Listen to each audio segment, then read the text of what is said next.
So I'm Rebecca Shafer, and like Bill said, I work at Fehr and Peers, and I also have my colleague Dave Stanek here with me today, and we are going to talk about our I-5 SR99 ramp connector metering project in Caltrans District 3.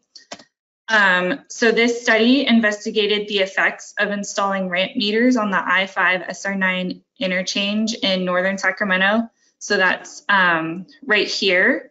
The study area included as far south as the American River Bridge, which is right here, just north of downtown Sacramento, as far to the north as the SR99 Riego Road interchange in Sutter County, which is not in my Google Maps SNP.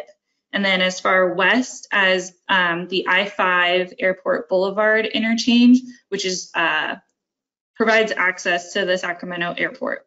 Many drivers use this corridor to access downtown Sacramento and the airport and other freeways such as I-80 and US 50, which is to the south right here, as well as downtown. Additionally, many of the on-ramps on this study corridor currently operate with ramp meters.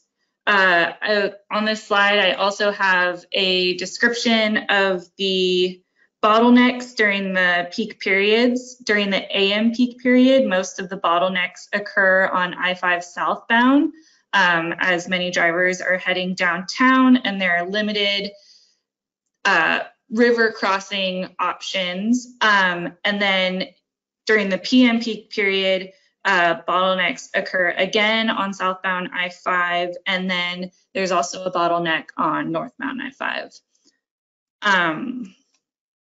So we created a calibrated VISM model of the study area and pulled link speeds as well as network-wide statistics such as vehicle hours of travel and vehicle hours of delay. With the link speeds, we created speed contour plots like what's shown here. On the x-axis, we have the location on the corridor, and then on the y-axis, we have time during the peak period. The colors on the chart represent link speeds, with green representing free flow speeds, yellow and orange representing slight congestion. So that would be like speeds of 30 to 50 miles per hour, and purple and red representing slower speeds, which would be 0 to 30 miles per hour. The contour plot shown here shows the congestion on southbound I-5 during the AM peak period. This bottleneck to the north occurs between 6:45 and 9 a.m. between Arena Boulevard and SR99. So at the SR99 on-ramp, 2 lanes get added to the main line, and one of those lanes is dropped at Arena Boulevard. So that weaving movement can cause some congestion. Additionally, the southbound bottleneck occurs between Richards Boulevard and I-80 from 6:45 to 9:30. This bottleneck is also caused by 2 lanes being added at the I-80 interchange and one of those lanes getting dropped at Richards Boulevard. Here is the speed contour plot for northbound I-5 during the PM peak period. This bottleneck is less severe and just occurs between Del Paso Road and SR99 between 4:15 and 5:30. And north of the Del Paso Road interchange, there's a lane drop. Here is a speed contour plot for southbound I-5 during the PM peak period. The bottleneck starts south of the study area on the American River Bridge and occurs between 3:30 and 5:45. This bottleneck is caused by downtown congestion, as many cars are headed over the bridge and towards downtown and the I-5 US 50 interchange, which is very further south of this study area. So as I mentioned previously, this study involved investigating the effects of installing ramp meters on the I-5 SR99 interchange connectors to manage freeway congestion. Ramp meters can alleviate congestion by breaking up platoons of on-ramp traffic to smooth out vehicle merging. Ramp meters will also add delay to drivers on the freeway, so they might consider taking a local parallel route if they're making a short distance trip. And then ramp meters also reduce the demand at downstream bottlenecks and reduce congestion. In Caltrans District 3 on I-5 and on SR99, the ramp metering rates will vary depending on congestion on the freeway, which is measured by mainline detectors. So the mainline detectors are recording the occupancy of a vehicle going over the detector, as well as the per lane flow rate, and then that will affect the metering rate. So as congestion increases on the freeway, the metering rate becomes more restrictive.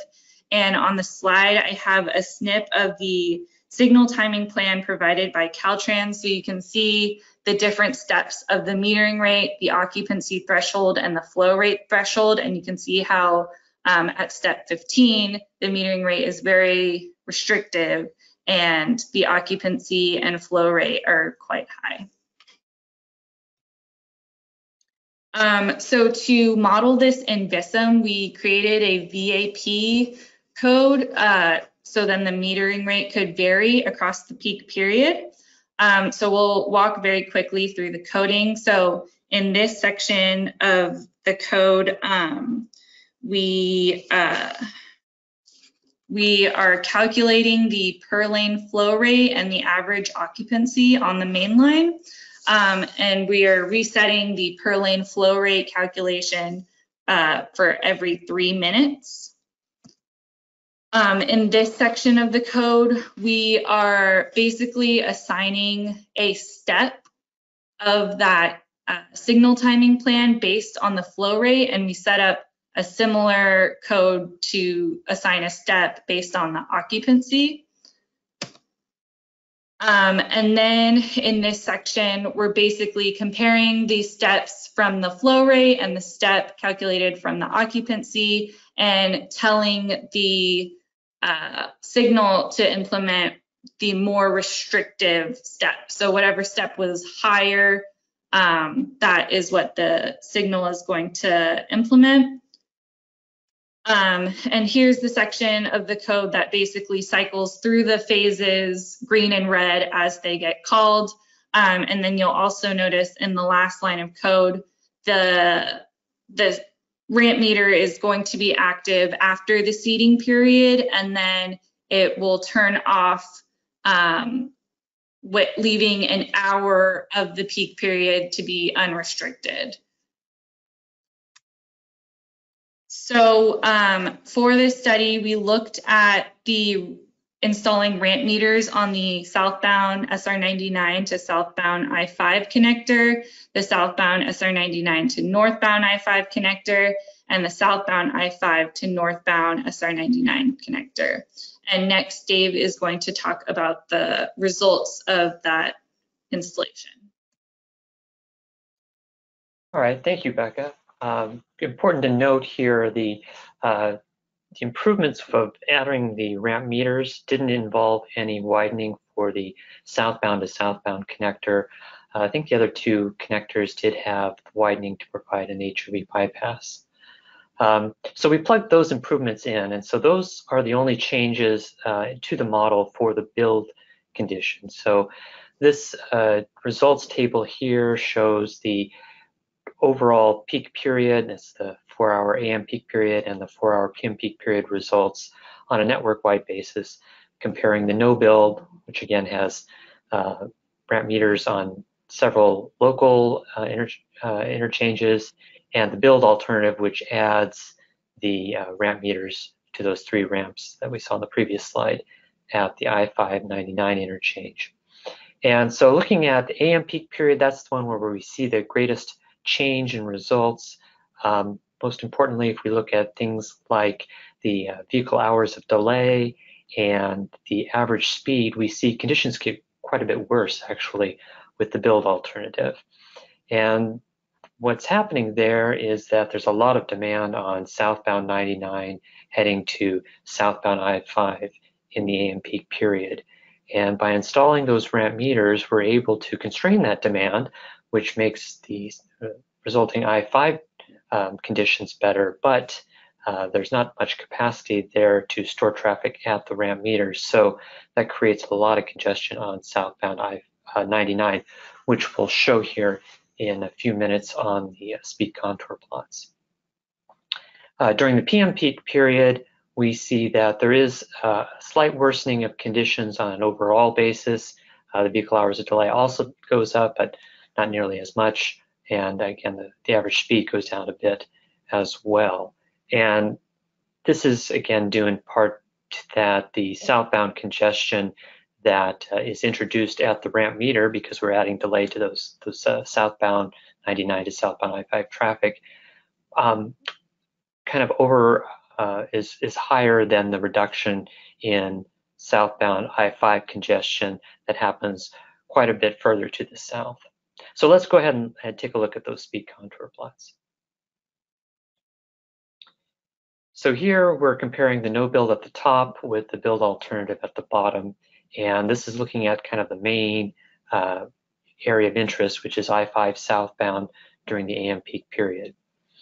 So up at the top is what we were showing earlier with the speed contours, with the two bottlenecks, one at Arena and then the one further south at Richards Boulevard at the American River.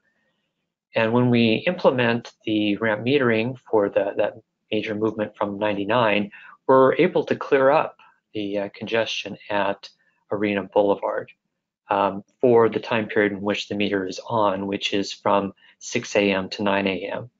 And then what you see is after 9 a.m., the meter turns off and all the vehicles that are queued up at the ramp meter are released onto southbound I-5, and then it creates a new bottleneck at that point. The constraining of that traffic at the 99 on-ramp also helps improve the congestion further downstream at the American River, greatly reducing that duration of congestion, but doesn't eliminate it, because again, there's a lot of other traffic getting on the corridor south of 99, including a lot of traffic coming from westbound I-80 to southbound I-5. And then in the next slide, we'll just take a look quickly at the northbound direction. Again, northbound direction, no build in the AM, that's heading away from downtown, so there's no congestion, and the introduction of the meter doesn't really change anything there. And so this is what I was alluding to earlier. If we look at southbound 99, under the no build alternative, we saw some congestion under existing condition at the Elkhorn Boulevard interchange. This is the one just immediately north of I-5, and that's primarily, again, commuter traffic onto 99 and then accessing further south on I-5. But when we introduce the ramp meter, which would be added at the end of the speed contour plot here, given that we only have 2 lanes on that ramp meter and we're constrained on how much traffic a ramp meter operating with as much throughput as possible, this is only 900 vehicles per hour per lane, practically, we get quite a bit of congestion. So a long queue builds up that extends almost to the beginning of our study area, the Riega Road interchange, which is 3 to 4 miles upstream. Then in the next slide, we have northbound 99 in the AM, again, no congestion, that's away from traffic. And then I think we have one more slide. Okay, now we go over to PM. So on the PM side, again, on the upper graph, we have our no build condition where congestion further south of our study area is backing up into it. When we add the ramp meter on 99, which is 4 to 5 miles north, we have some minor benefit to that congestion, but overall the duration of the congestion stays the same, and we're really just affecting the kind of the upstream most segment of the congested area. If we look at switching around, looking at northbound 99, northbound I-5, the ramp meters there are on 99, which are north of the congested area, so there's really no change. The ramp meters at the 99 interchange can't affect this bottleneck.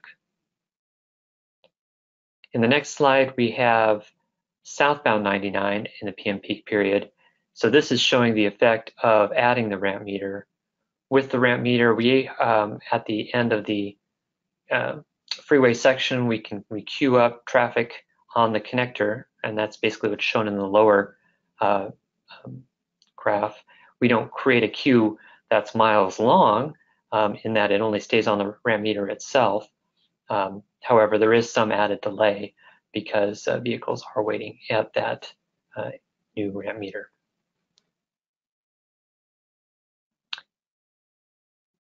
And then finally, on the northbound 99 side, in the PM peak period, we are adding a ramp meter from southbound I-5 to northbound 99, and so that's able to make some improvement to that bottleneck.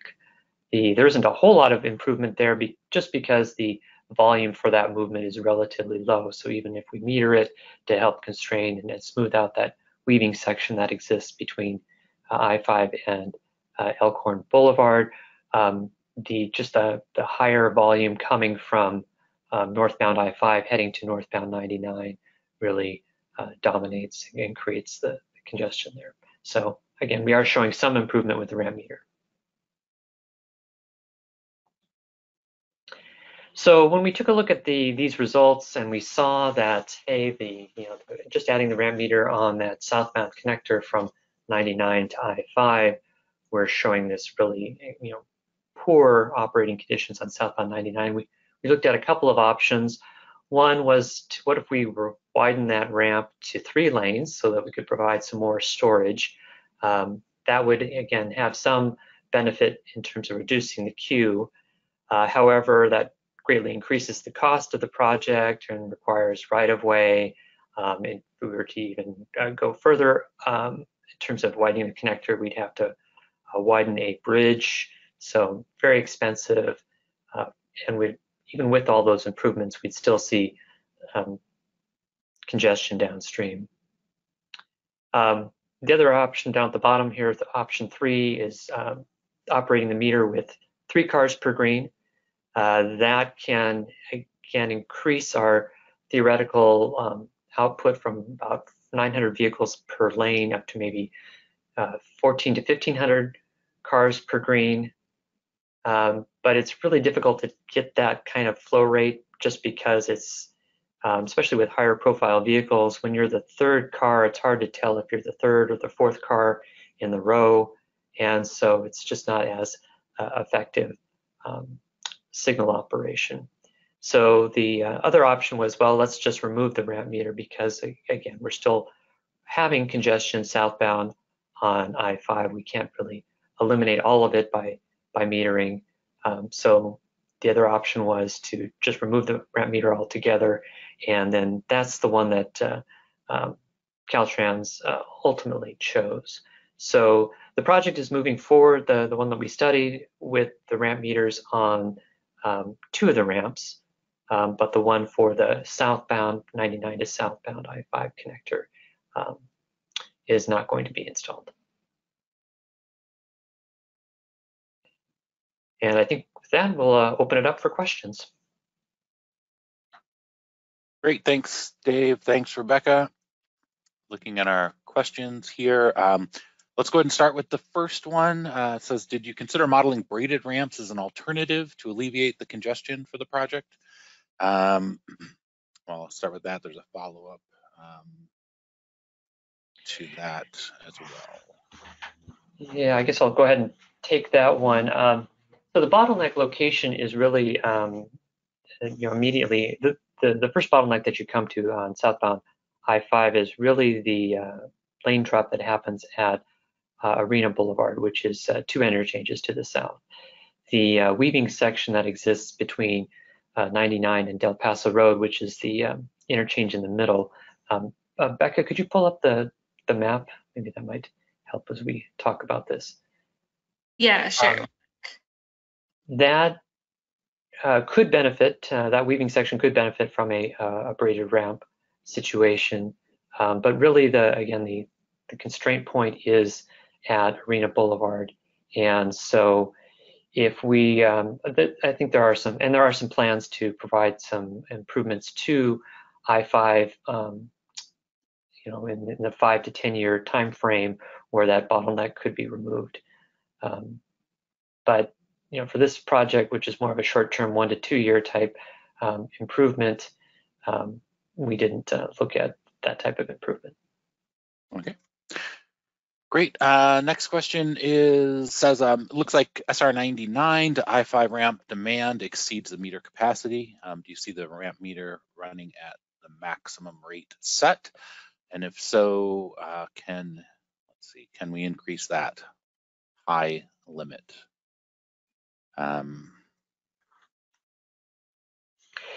Yeah, Becca, correct me if I'm wrong, but I'm pretty sure we operated that at the maximum rate. So even though, the VAP script that we talked about allows you to change the metering rate depending on the demand, or depending on the demand on the main line for the 99 connector, because the demand was always very high, I think we just had it at one rate, which was the maximum rate.